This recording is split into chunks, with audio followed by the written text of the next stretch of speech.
Thank you all so much for coming. I'm Ginny Blackson, in case you didn't know, and I'm the Linfield University librarian. And I'm really happy to have my friend and colleague, Dr. Teresa Divine. Dr. Divine.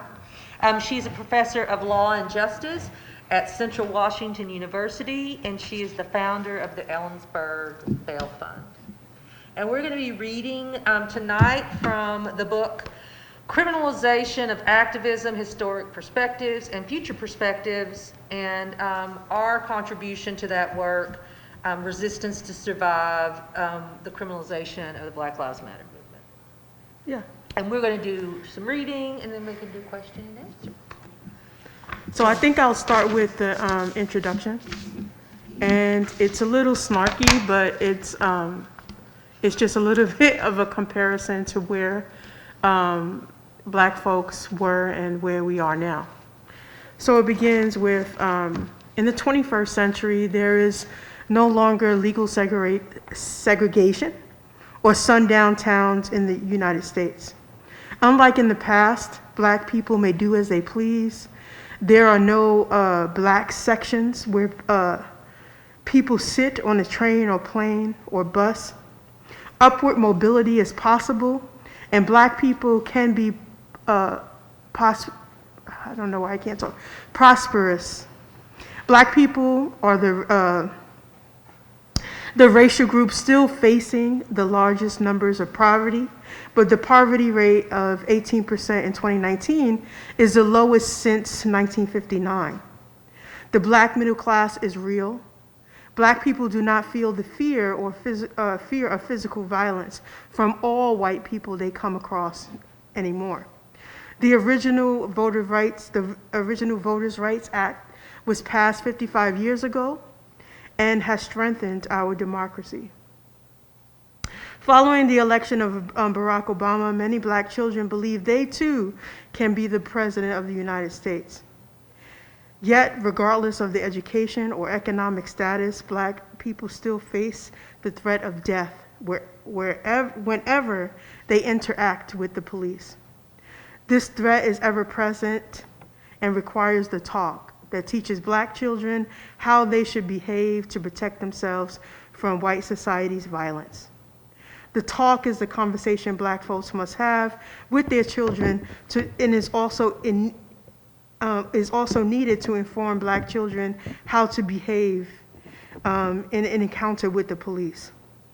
Black people are told to follow directions, do not make any sudden movements, stay calm, and since the murder of Trayvon Martin in 2013, the Black Lives Matter movement has supplied a venue for people to speak out against institutional racism and police brutality. But how safe is it for Black people to take part in the movement? Is a criminal record the cost of free speech and peaceful assembly for Black people in the United States? So it's basically saying, we no longer have to deal with the Jim Crow of the past. And this idea of police brutality, we all know, we've seen on television. And it was time, George Floyd, it was time to step up and step to the mic and come out into the streets. But the truth of the matter is that when we took to the streets, when many of the young people took to the streets, they faced a lot of backlash from their neighbors, from if you lived in a predominantly white neighborhood or you worked in a predominantly white institution, you faced backlash. In addition to that, if you were arrested during a march, you had to get bailed out. You faced a record, you had a criminal record. And we already know that Black people are already disenfranchised through the criminal justice system. And so, was it worth it is really the question. I said what I think. And keeping in mind that the Black Lives Matter movement is the largest civil rights movement in the history of America. It's the largest movement, social movement in the history of America. And I think that we all kind of have our moments when the Black Lives Matter movement came to resonate with us. And for me, it was Breonna Taylor. right? I'm a University of Kentucky grad. Breonna Taylor was a University of Kentucky student. She could have been my daughter easily had I made a different choice in life. The narrative that black people are criminal just because of where they live resonates in the death of Breonna Taylor. She was a 26-year-old aspiring nurse when on March 13, 2020, the police in Louisville, Kentucky raided her home in the middle of the night. Her boyfriend thought they were criminals. The police functioned as criminals, entering the home without knocking or announcing themselves. While Breonna's death has not resulted in criminal charges for the officers, a clear example of undercriminalization based on race, the same cannot be said for those who took part in the 100 days of continuous protest for justice in Louisville, who were severely overcriminalized. These protests led to daily arrests in Louisville, including 130 people in one day following the grand jury's announcement that charges would not be filed against the officers involved in her death. Moreover, Breonna's partner, Keith Walker, who was the only non-police witness to her death, was arrested and charged with attempted murder for illegally firing his gun in defense of his home. He was held by police and interrogated for hours to retroactively criminalize him. He was only released and the charges dropped after public outcry. However, he still faces the possibility of being charged of attempted murder at any time. So something we didn't know when we wrote this article was what was the motivation for the raid on Breonna Taylor's home. And this is what we now know. We now know that the city of Louisville was engaging in what was called the Russell Neighborhood Revitalization. And a tactic in that revitalization was to take advantage of laws on the books that if you were a landlord and there had been 3 drug arrests at your residence, the city was able to take your residence. So following the raid, Elliott Street, where her ex-boyfriend lived and where all the raids were that night except hers, each house that was raided that night was purchased for $1 each by the city of Louisville and several bank corporations. In terms of gender, the situation is even more striking. Events in 2014 sparked a movement with the murder of Michael Brown, Eric Gardner, Tamar Rice, and their names and their stories, faces made national news. 2014 also marked the unjust police killings of several black women, including Gabrielle Navarra, Aurora Rosser, Michelle Krustak, and Tamisha Anderson. Black women are killed and harmed by the police as equally as black men, but often are erased from demonstrations, discourse, and demands for social justice. Sorry, I'm fogging up here a little bit. Black women are the first to hit the streets and resist the violence by the police. Black women have every reason to stand up and scream their faces off regardless of consequences. The report, Operation Ghetto Storm, found that 313 black people were killed by police, security guards, and vigilantes in 2012. The report concluded that black people of all genders were being killed every 28 hours. However, the report is often cited as a black man is killed every 28 hours, erasing black women from the dialogue. This fear of violence and death still looms over black women too. Including black women in the conversation, counting their bodies and stating their names means black lives really do matter. Our collective outrage must include black women and girls for the violence by the state and against the black communities. Anything else we want to share from it? We could share a lot from it. And we'll take questions and answers and then we'll talk a little bit more, won't we? This is our first time presenting together. So we're really hoping you've got some questions. Yes, ma'am. I know a few of us here are education majors. What advice would you give to education majors kind of moving forward, especially in a country where like terms like critical race theory are becoming these like huge headlines and like super anti-Black Lives Matter and a lot of fear. School board meetings are just being like rushed with parents, laws are passing. Then what advice do you give us to kind of navigate these situations that still support and uplift students equally and justly so that we can create classroom environments that are positive and diverse and, you know, center Black voices and student voices?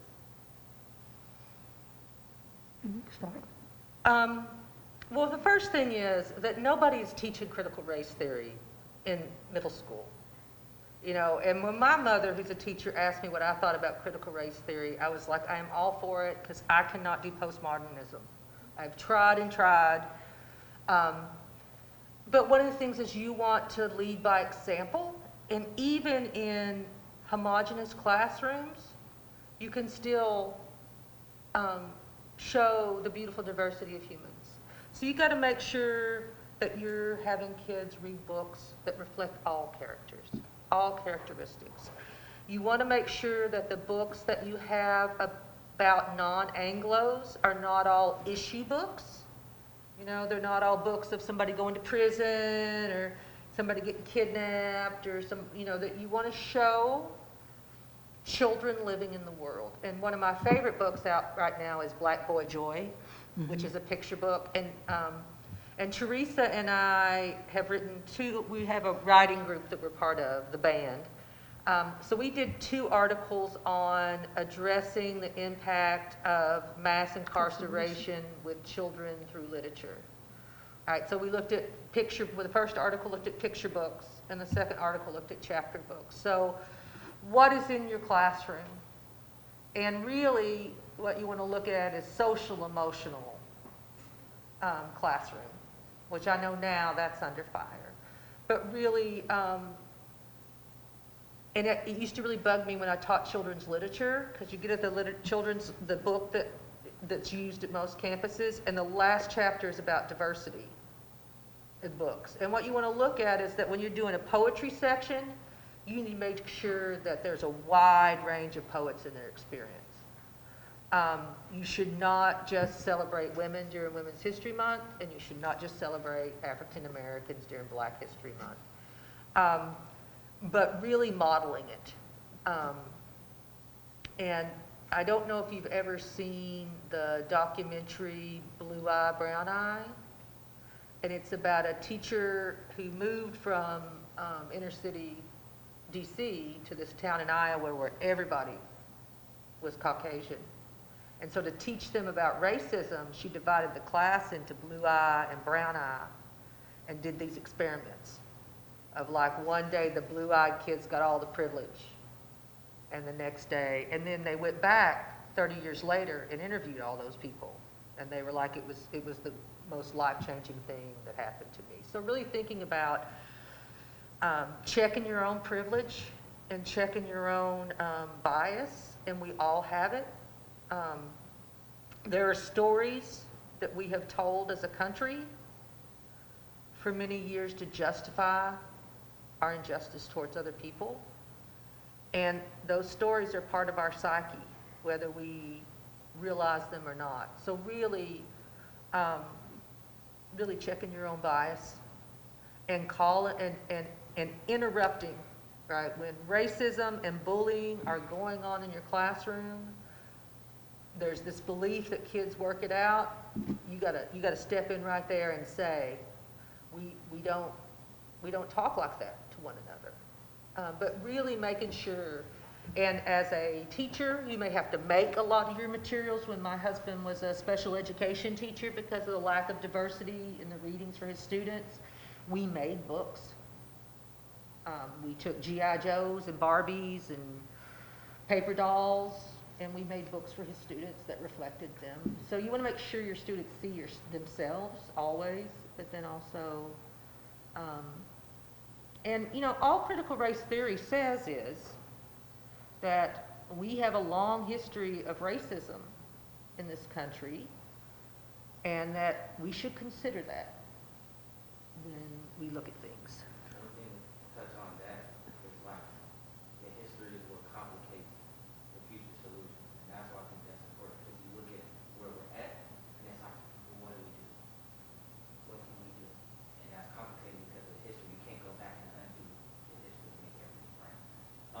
One question that I kind of wanted y'all to touch on is, because I think the topic is the criminalization of the Black Matter movement. Can you speak on that? Because there's a lot of associations that people throw the Black Lives Matter movement in with. And so can you speak on those associations and how it's being criminalized and what's being associated with it? It's just like the Black Power movement in the 60s and 70s. It was branded as this bad thing. The same with the Black Lives Matter movement. The response to it, the blue line, the Blue Lives Matter, it's just saying that we are the criminals and that we are the ones who are tearing up the country, and being part of the Black Lives movement and going out into the streets, you were risking arrest. You were risking losing your job and all those things. And part of the criminalization of it brought about the movement of the bail fund too, right? Because we saw all of these young people get arrested and locked up. They got to go to school, they got to go to work. And the bail funds are the way in which we get people out immediately. And they can fight their cases from a place of freedom instead of jail. And so bail funds popped up all over the country. There was a bail fund movement before this, but when young people were getting arrested, the bail fund movement was even bigger. And so I am in Allensburg, which is a really small town, a lot like this. And we decided to do one. And one of our biggest things we're trying to do right now is to bail women out for Mother's Day.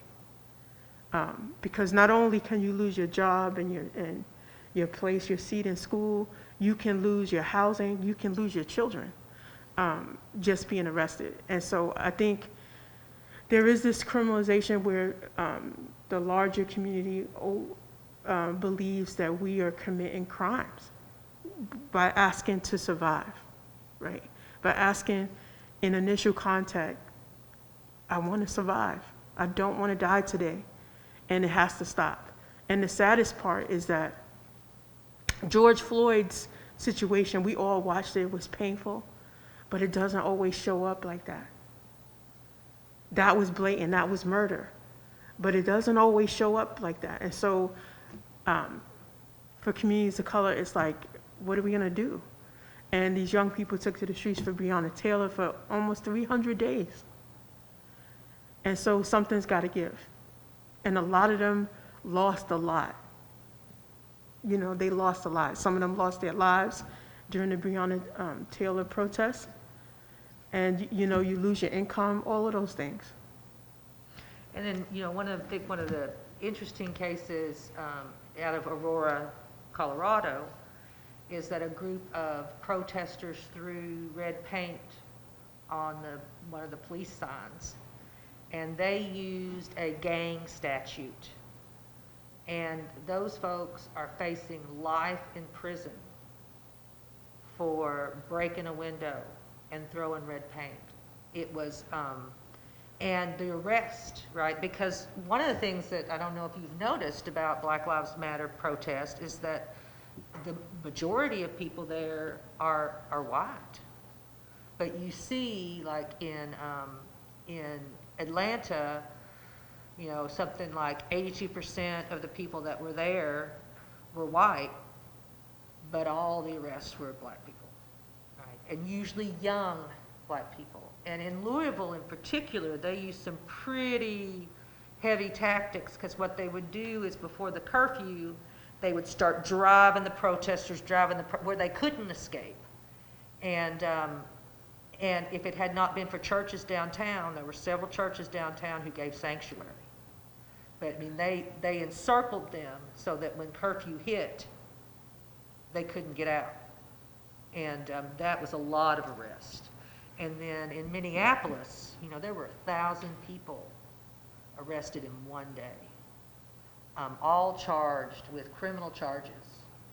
And then we find out later, after we wrote this article, that in Minnesota, there were a group of police that went out and hunted protesters.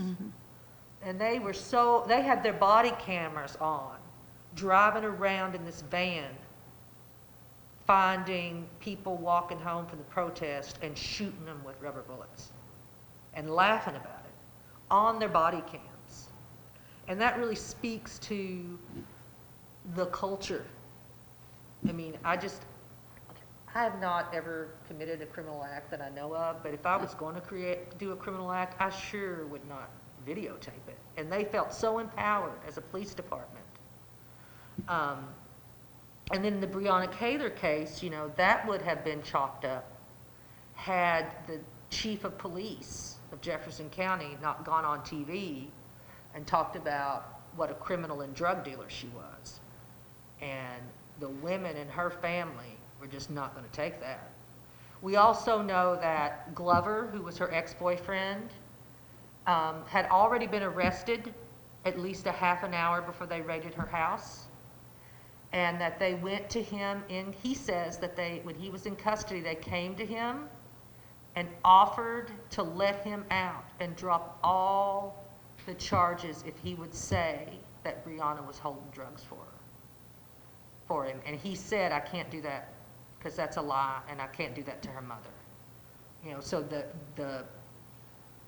what went on in the Jefferson County Police Department after that, and the officer, which was the one that got charged, I can never remember his name, but he disappeared after the shooting for 2 hours. Nobody knows where he was. He just left the scene. And so, you know, it was clear they knew right away what they had done. Another thing I just want to ask, in your excerpt you mentioned that Black Lives Matter was the biggest movement for Black people of all time, which I found interesting. Oh, it's the biggest social movement ever in America. Yeah, and I thought that was interesting. And so, whereas the original civil rights movement accomplished a lot of things, I was wondering, and because it definitely got awareness, especially because we were all locked up in our house, so that's the only thing you can see unless you Right. Right. But aside from awareness and a conviction of Officer Chauvin, what else did I accomplish? Oh, what else Because did BLM? another thing that I kind of have an issue with is one of the biggest movements, but it wasn't just that movement, right? There was a piggyback, and so even in Oregon here, right, in schools in Newburgh, there is an issue because of hanging up flags, Black Lives Matter, and the Pride flag. I've seen so many pictures at the protest of the rainbow flag, and it's like, this is not your issue, but that was being brought in there to make progress as well. And I know that they're making progress, but like, what is this doing for us? Well, remember the Black Lives Matter movement was founded by 3 Black lesbian women. And so I think that that's been one of the intersections, right, of really looking at intersectionality. And so, what do you think, the piggyback on? I understand that. I just think that everybody who saw it, who was home, was like, I'm in. And Ginny talked about how many arrests were happening, but when you look at the Breonna Taylor, there were white kids who decided to be the white wall to protect Black young people. I think that one of the things that happened that was good for Black Lives Matter was that intersectionality, that the mothers came out, white mothers importantly came out and said when he cried out for his mother, he called all mothers. He called out for all mothers to step up. I think that was the first time that everybody was like, that's enough. I think it also called out this idea of calling the police on us wherever we go, right? This Karen thing, right? That you're going to use the police to leverage me because I'm not doing what you want, or you don't think I should be where I am. It exposed that. And so now we got a name for it, right? We got a name for it, and we calling people out for it. It's unacceptable. And people are trying to find a way to be part of it and to change it because they know that we don't want to see this again. It was painful. At Central Washington University, when George Floyd happened, I put on a teach-in. Everybody was home, but we had the teach-in outside. And everybody came out of their homes for the teach-in. But it was so painful. You know, we had a moment of silence for that long minutes, 9 minutes or whatever, of however George Floyd, and people were bawling. We couldn't even teach anything. It was more like, oh my God. It was so much grief that it really wasn't, you know, it was educational, but it wasn't like, you know, this is what you need to learn about. It was more like, I have a son. What are we going to do for our children? I think it did a lot. Oh, for sure, yeah, no. And I think it's okay that we all move towards something good together, right? We may not get exactly what we need, but we moving towards something all together, because that's what we needed people to see, that, you know, we're dying, and that police brutality is real. It is real. It is not, you know, because I got a big mouth. It's not because, you know, I had some criminal activity in my life in the past.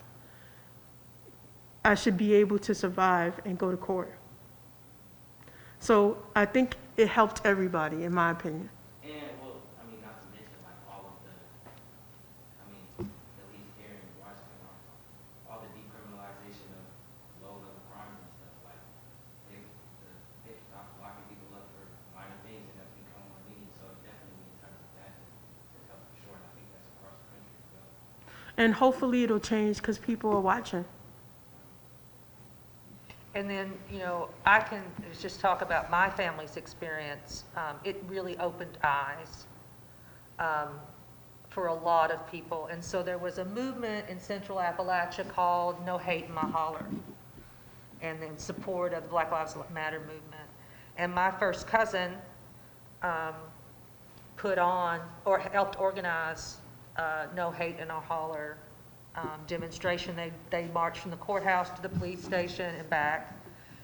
And the Klan showed up, because my cousin called me and said, do you think I should do this? And I said, I think you should absolutely do this, but you should be prepared for the Klan to show up. And she's like, does the Klan still exist? And I was like, oh, honey, I want to live in your world. Yes, the Klan still exists. And they showed up. I mean, they weren't in hoods, but it was clear to show who they were. And then one of the churches organized and brought their PA system and drowned out all the speakers so that nobody could hear the speakers. And then for about 2 months, every time she got off work, because she works at a gas station restaurant, somebody from the sheriff's department followed her home every night. Right, and she's of a privileged group. In Indianapolis, my cousin Kyla, whose son Dustin is a black man, wanted to go down, and she said, you don't go down there without your white mother. The Klan is going to be there. And he was like, the Klan doesn't exist. And they came dressed in their stuff. And, you know, and she had to, you know, grab up 3 boys and get them in the car and get out of there before the cops came through breaking heads. But in every case, people were very surprised. It was as if this kind of ugly underbelly. I have another thing that I want to ask your opinion on. So, you mentioned like how it kind of gave a term for people who try and use police to leverage against black people, because it's like Right. they're on the same side. And so with that being said, how do we use leverage because they're on the same side? It's like police and black people against each other. How do we get away from having to choose a side and be involved, part of the community? We understand each other, they're here to help us, they're not against us, it's not two sides, we're all here together to make a better community. I think a good example that we can look to is tribal policing on indigenous land, right? Of tribes, and this starting in the 70s and to today, said we are sovereign nations and we want to police our own community. And it made a huge difference, right? Because there are no, like, the feds are in charge of the reservations. And so the feds just wouldn't investigate the murders and rapes of indigenous women or the murders of indigenous men. And so tribal communities stood up and said, we want to, we have the right to police our own communities. And it's made a huge difference in tribal communities all over the country. It's made a huge difference in white people coming onto the reservations and committing crimes. Because before, they had no jurisdiction if white people were committing crimes, right? The FBI had to take care of that. And so I think that tribal policing is a good example. But also, like in the case of the Jefferson County Police Department, in Kentucky, they need to just disband it. Because one of the things we need to remember, and this is not my words, it's actually one of the city council members in Jefferson County, is that we have to think about how the police were established in America. Their first job was to round up runaway slaves. And then it was to enforce Jim Crow. And then it was to fight the war on drugs, right? And so it is always, racism is built into modern policing, right? And that basically, they're enforcing Jim Crow, right? That Eric Gardner shouldn't have been on that street corner. This idea of where you are, that just being somewhere is a crime. And so I believe that it's time to, of course, you're the law and justice professor, I think it's time to burn it down and start again. And I think about, like, are any of you sorority members? So something happens in sororities where the main place will come in and interview everybody in the sorority and decide if you're morally fit to stay. Why aren't we? I mean, college professors get more of a review than police officers do, and we don't get to carry guns. Well, I would say two things. One is that it's not over, that Black Lives Matter has not ended. It's a constant struggle, and activism happens everywhere. It happens in our classrooms, it happens in our communities, and you just have to decide what type of activist you're going to be. Me, I'm old and fat, and everything hurts. So I wasn't marching in the streets, right? But I did stand on the corner of my rural town with a young woman with my sign and got yelled at and all that stuff. Because this one young woman who was Latino or Native by herself decided to stand in the middle of town with Black Lives Matter and got abused and yelled at. And I was like, no way, I'm going out there with her. And then we all started to go out there with her. In addition to that, I joined city council. I'm on the council for diversity. And so I gotta be hands-on. I gotta be able to speak to the little bit of power in my town. So I'm trying to be active in that sense. Also on campus, because we're law and justice, I have to engage with the campus police. So I engaged with them, with the Black Student Union at first, and they weren't very forthcoming with the things that we wanted for Black students and everything. But I'm still engaging with them. And in that time that I was talking with the chief of police for the campus, we're kind of cool now. And I was like, I think we could be BFFs. And he was like, let's just be BFFs now. And I'm like, whoa, whoa, whoa. That takes time. relationships take work. And he was like, okay. And when it all went down for George Floyd, he called me to check on me. And I thought that that was beautiful. He was like, I want you to be okay. And I'm so sorry. Let me know what you need. And so when everybody came out into the streets, he was one of the officers on patrol and saw me and ran to me and picked me up like we was in some type of romantic movie. I was like, ah, put me down. Oh my God. He was like, I'm just so glad to see you and I'm so glad you're well. And we've been working on being BFFs ever since. And I saw him at the Jazz in the Valley and we danced together all night long. Me, him, and his wife were just boogieing. And so it's important to build those relationships because if they don't know us, they can't protect us. If they don't know our humanity, they don't care. And so I use him as an example all the time. Y'all need to be like Chief Jason because he actually acts like a human being. Yeah.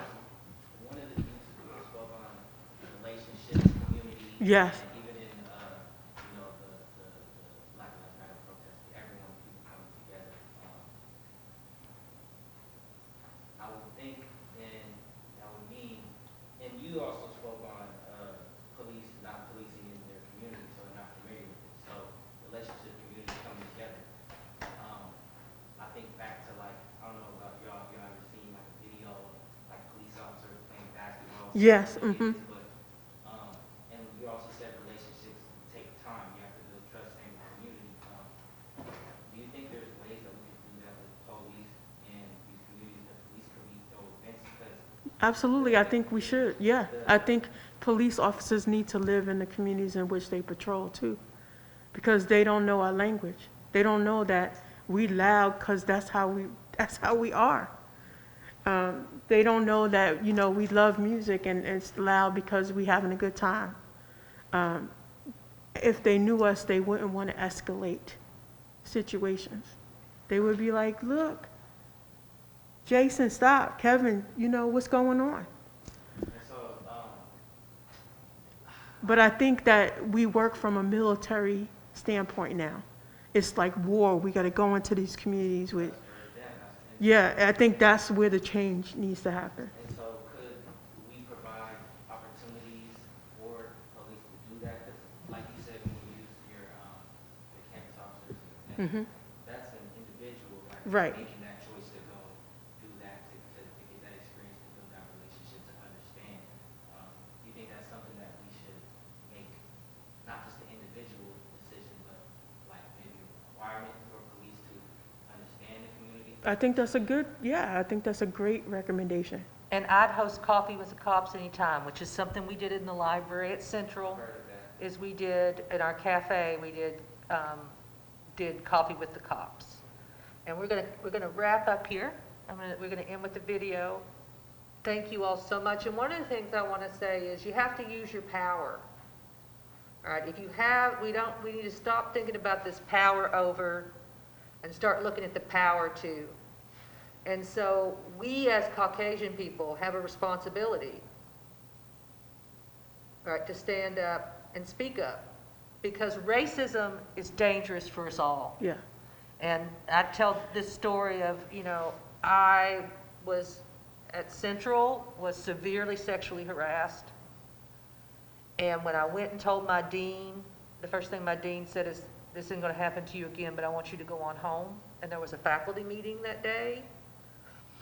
And he said, there's been an incidence of sexual harassment. Ginny has said it's okay to say that it was her. And I just want you to know I'm not going to stand for this. And the assumption was one of the black football players had done it. And everybody was so supportive of me when they thought one of the black football players had done it. But it was actually two of my white colleagues. And once it was my two white colleagues, then it was, when they thought it was one of the football players, they were going to throw athletic tutoring out of the building. But when they found out it was my two white colleagues, it was like, what's your problem? And I had to work in the building with those men for 2 years before I changed jobs. But right, it was no one could see beyond their own internalized racism to see that these two dudes were dangerous, right? And so it's dangerous for us all. It impedes our, so I want to live with one thing, and this is a poem about Breonna Taylor. If I can get it to work for me. And the other thing is, do this kind of research. And as for the teachers, always don't underestimate how much truth young people want to know. They would be pissed at you if you didn't tell them the truth. And there's nothing wrong with the truth. And I agree with everything else you And said. outside of your comfort zone, when Teresa called me to talk Oh, about yeah. doing this article, it was way outside my comfort zone. Right, I write about children's literature, but it was good for me. It was a painful process for both of us. Oh, and so one of the things that we could talk about with our author, with our editor real quick, is they felt we were too into the personal stories of the people who were killed. And they really wanted us to get a little more theoretical. And we were like, at one point we were like, y'all can just not publish us. Because there's no way to tell the story without talking about the people.